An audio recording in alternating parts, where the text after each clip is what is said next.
رب صل على النبي المصطفى افضل ہے کل جہان سے گھرانہ حسین کا نبیوں کا تاجدار ہے نانا حسین کا ایک پل کی تھی حکومت یزید کی صدیاں حسین کی ہیں زمانہ حسین کا۔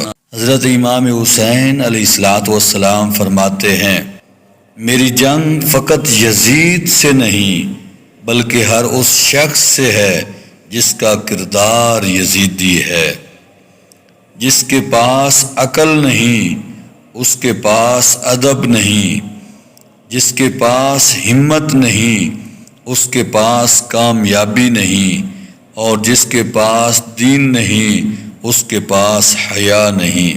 کیا تم نہیں دیکھتے کہ حق پر عمل نہیں ہو رہا اور باطل پر اس سے اجتناب نہیں کیا جاتا؟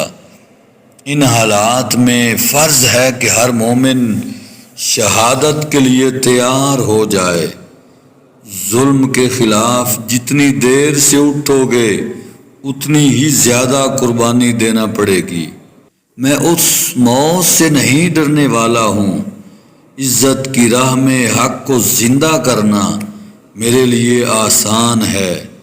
عزت کی راہ میں مرنا جاودانی زندگی ہے اور ذلت کے ساتھ زندہ رہنا ایسی موت ہے جس کے ساتھ حیات نہیں۔ کیا تم مجھے موت سے ڈراتے ہو؟ کیا تم میرے قتل سے زیادہ کچھ اور بھی کر سکتے ہو؟ اللہ کی راہ میں شہادت مبارک ہے۔ تم میری عظمت کو ختم نہیں کر سکتے اور میری عزت و شرافت کو بھی نہیں مٹا سکتے۔ اگر دنیا میں انقلاب لانا چاہتے ہو تو تہذیب نفس کا آغاز خود سے کرو، دنیا خود بدل جائے گی۔